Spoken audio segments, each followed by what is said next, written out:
दोस्तों नमस्कार। मैं राज सेन फिर से आपके लिए लेकर आ गया हूँ एक नए वीडियो जो कि आपके सीटीईटी और एनटीए नेट के पॉइंट ऑफ व्यू से बहुत ही इम्पोर्टेंट वीडियो होने वाला है। जो क्योंकि हम जिस टॉपिक को लेकर आए हैं वो है बुद्धि, इंटेलिजेंस, जो कि नेट और सीटीईटी और जो भी स्टेट टीईटी होती है उसमें बहुत ही इम्पोर्टेंट टॉपिक है। हर साल इसमें से क्वेश्चन पूछे ही जाते हैं। तो दोस्तों अब मैं फिर से एक बात कहना चाहूँगा, अगर आप हमारे चैनल पर नए हैं तो कृपया चैनल को सब्सक्राइब जरूर कीजिएगा और लाइक करिए और कमेंट करके बताइए कि इस वीडियो में आपको कैसे लगा और सुझाव जरूर दीजिए कि हम और कैसे अच्छे से आपके लिए तैयार कर सकते हैं। तो आइए दोस्तों, हम आपका बिना समय गंवाए टॉपिक स्टार्ट करते हैं। तो जैसे कि मैंने शुरू में ही बता दिया था, आज का हमारा टॉपिक है बुद्धि यानी इंटेलिजेंस। दोस्तों पहले जान लेते हैं बुद्धि होती क्या चीज है। ठीक है, बुद्धि यानी इंटेलिजेंस शब्द का प्रयोग हम सामान्यतः प्रज्ञा, प्रतिभा, ज्ञान एवं समझ इत्यादि के अर्थों में किया जाता है। ठीक है, यह वह शक्ति है, हमारी बुद्धि जो है वह शक्ति है जो हमें समस्याओं का समाधान करने एवं उद्देश्यों को प्राप्त करने में सक्षम बनाती है। बुद्धि क्या है? हमारी बुद्धि के जरिए हम किसी समस्या को अच्छे से हल कर सकते हैं और हम जो पाना चाहते हैं, हमारा जो उद्देश्य है उसको अच्छे से हम पा लेते हैं। ठीक है, बुद्धि के संदर्भ में मनोवैज्ञानिकों में मतभेद है, फिर भी यह सुनिश्चित तौर पर कहा जाता है कि यह किसी व्यक्ति के व्यक्तित्व का मुख्य निर्धारक तत्व है। ठीक है दोस्तों, ये जो बुद्धि है किसी व्यक्ति के व्यक्तित्व के निर्धारण में एक महत्वपूर्ण निर्धारक तत्व है, क्योंकि हम किसी के बुद्धि को देखकर या उनकी चाल ढाल को देखकर उनकी बुद्धि के अनुरूप ही उनका व्यक्तित्व निर्धारित करते हैं। ठीक है, क्योंकि इससे व्यक्ति की योग्यता पता चलता है, उनकी एक्टिविटी से हमें उनकी जो योग्यता है वो पता चलती है, उनकी बुद्धि के जो प्रदर्शन है उसके अनुरूप। ठीक है, इसे व्यक्ति की जन्मजात शक्ति भी कहा जाता है, जिसके उचित विकास में उसके परिवेश की प्रमुख भूमिका होती है। क्योंकि हमने देखा हुआ है, इसलिए इसे जन्मजात भी कहा जाता है, क्योंकि कई बार हम देखे हैं कि जिनके माता पिता या फिर कई बच्चे जन्म से ही बहुत प्रतिभावान होते हैं, कई बच्चे जन्म से ही बहुत कमजोर होते हैं, है ना।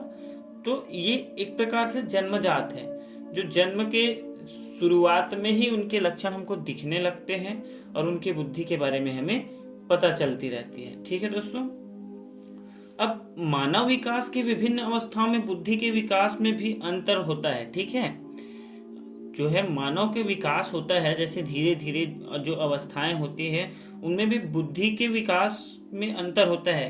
कई बच्चों का विकास बहुत जल्दी हो जाता है तो कई बच्चे उसे धीमी गति से सीख पाते हैं।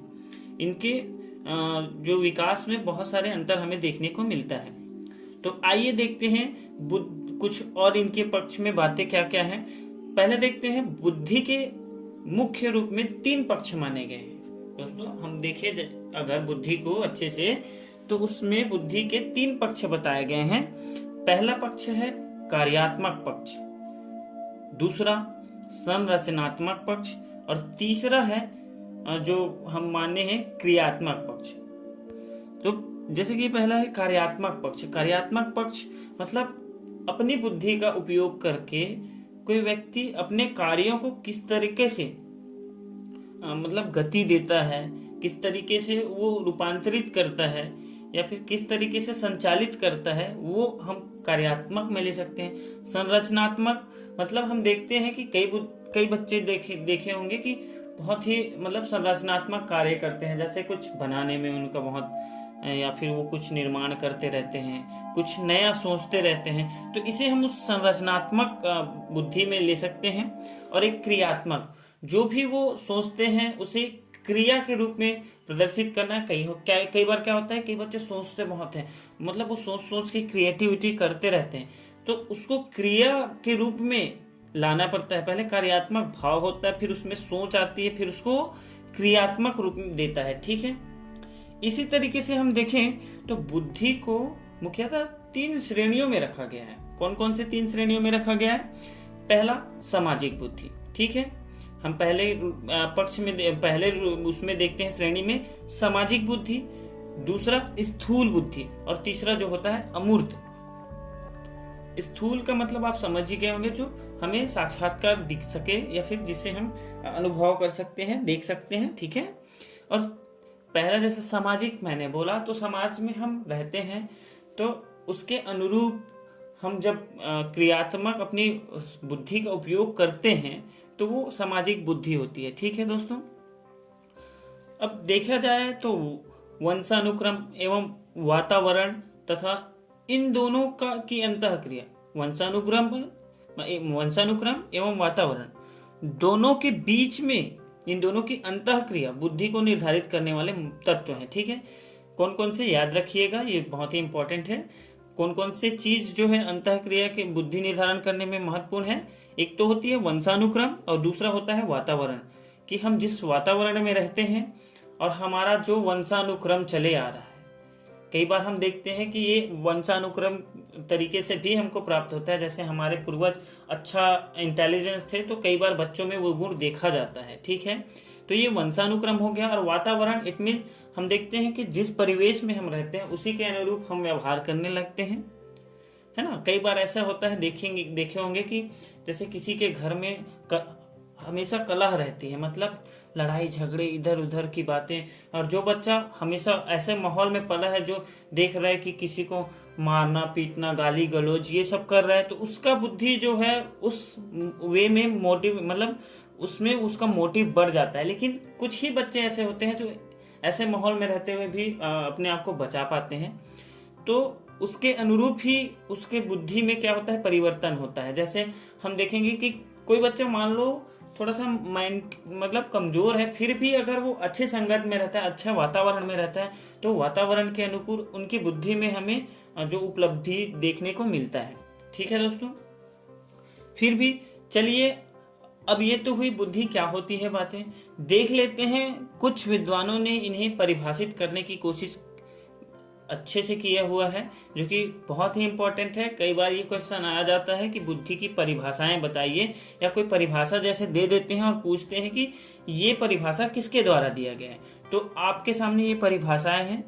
तो सबसे पहले हम बुद्धि की परिभाषा में देखते हैं L.M. टर्मन के अनुसार बुद्धि क्या चीज है। L.M. टर्मन के अनुसार याद रखिएगा, बुद्धि अमूर्त विचारों के संदर्भ में सोचने की योग्यता है।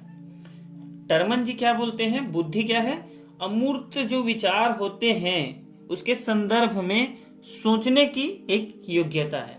ठीक है, और उसी बात में स्टर्न जो है, स्टर्न जी के अनुसार क्या है बुद्धि व्यक्ति की वह सामान्य योग्यता है। बुद्धि व्यक्ति की वह सामान्य योग्यता है जिसके द्वारा वह सचेत रूप से नवीन आवश्यकताओं के अनुसार चिंतन करता है। ठीक है, नवीन मतलब आवश्यकताओं के अनुसार चिंतन करता है।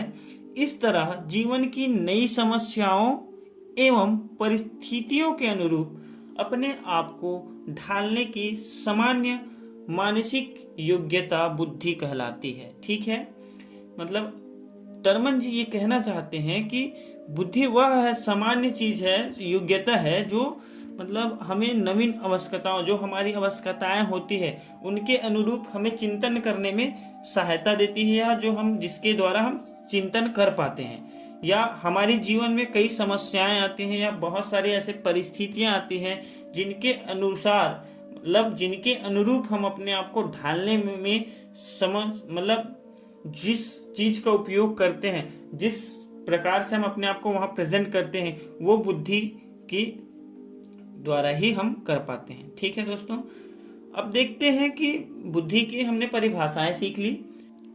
आइए दोस्तों, बुद्धि के सिद्धांत के बारे में आप जानते हैं। तो सिद्धांत के बारे में एक इधर आपको दिख रहा होगा, इधर सिद्धांत लिखा हुआ है, इधर लिखा है प्रतिपादक, यानी जो जिन्होंने इस सिद्धांतों को प्रतिपादित किया है। ठीक है, सबसे पहले जानते हैं एक कारक सिद्धांत। एक कारक जो सिद्धांत है वो बीने, टर्मन और स्टर्न, इन तीनों का मानना है कि बुद्धि जो है वो कैसा है, एक कारक है। ठीक है। और द्विकारक सिद्धांत को मानने वाले में स्पीयरमैन को जाना जाता है। इसके प्रतिपादक कौन है? द्विकारक में स्पीयरमैन। वैसे ही बहुकारक सिद्धांत में जो है थॉर्नडाइक को मुख्य माना जाता है। इनके प्रतिपादक के रूप में थॉर्नडाइक को माना जाता है बहुकारक के लिए। उसी तरह से प्रतिदर्श सिद्धांत में देखें तो थॉमसन को माना जाता है इनका प्रतिपादक। ठीक है। और समूह कारक सिद्धांत में हम देखें तो थर्स्टन को इसका प्रतिपादक माना जाता है। और पदानुक्रमिक सिद्धांत यानी इसी को हम त्रिआयामी सिद्धांत के नाम से भी जानते हैं, जो कि एक बहुत बार क्वेश्चन आ चुका है। त्रिआयामी सिद्धांत या पदानुक्रमिक सिद्धांत किसके द्वारा दिया गया है? तो दोस्तों याद रखना, ये जो है जेपी गिलफोर्ड के द्वारा दिया गया है। किसके द्वारा? J P Guilford.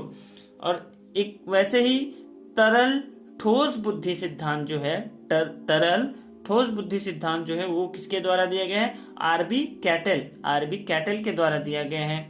उसी तरह से बहुबुद्धि का सिद्धांत जो है हावर्ड गार्डनर के द्वारा दिया गया है। दोस्तों इसमें कंफ्यूजन वाली दो चीज हैं, आपको देख पा रहे होंगे। एक है बहुकारक और दूसरा है बहुबुद्धि। याद रखना दोस्तों, दोनों के जो प्रतिपादक हैं अलग हैं। बहुकारक सिद्धांत का प्रतिपादक जो है थॉर्नडाइक है और उसी तरह से बहुबुद्धि सिद्धांत का जो प्रतिपादक है वो कौन है? हावर्ड गार्डनर जी हैं। ठीक है दोस्तों, धन्यवाद आप लोगों ने इतने अच्छे से सुना उसके लिए। आगे हम इन सिद्धांतों को डील करेंगे अपने नेक्स्ट वीडियो में। तब तक के लिए धन्यवाद।